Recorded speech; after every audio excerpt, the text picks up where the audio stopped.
14 April doctor Babasaheb Ambedkar यांच्या जयंतीनिमित्त एक सुंदर भाषण. डॉक्टर बाबासाहेब आंबेडकर यांच्या जयंतीनिमित्त एक सुंदर भाषण आहे.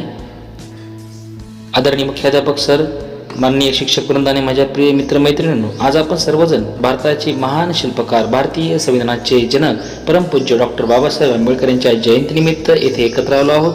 ज्ञानाचा दीप ज्यांनी पेटवला, अज्ञानाचा अंधार ज्यांनी हटवला, असे महान व्यक्तिमत्व म्हणजे बाबासाहेब आंबेडकर. 14 एप्रिल 1891 रोजी जन्मलेले बाबासाहेब हे केवळ एक महान नेता नव्हते, तर ते समाजसुधारक, अर्थशास्त्रज्ञ आणि शिक्षणाचे खरे पुरस्कर्ते होते. त्यांनी आयुष्यभर अन्याय, भेदभाव, अस्पृश्यतेविरुद्ध लढा दिला. त्यांनी आपल्याला समानता, स्वातंत्र्य आणि बंधुता यांचे अमूल्य तत्त्व दिले. ज्यांनी दिला समानतेचा हक्क, ज्यांनी दिला स्वातंत्र्याचा मार्ग, त्यांच्या विचारानेच होईल आपल्या जीवनाचा खरा विकास.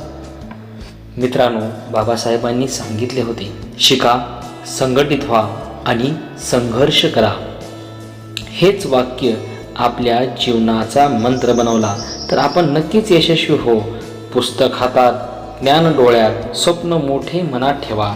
बाबासाहेबांच्या विचाराने आपले भविष्य उज्ज्वल करा.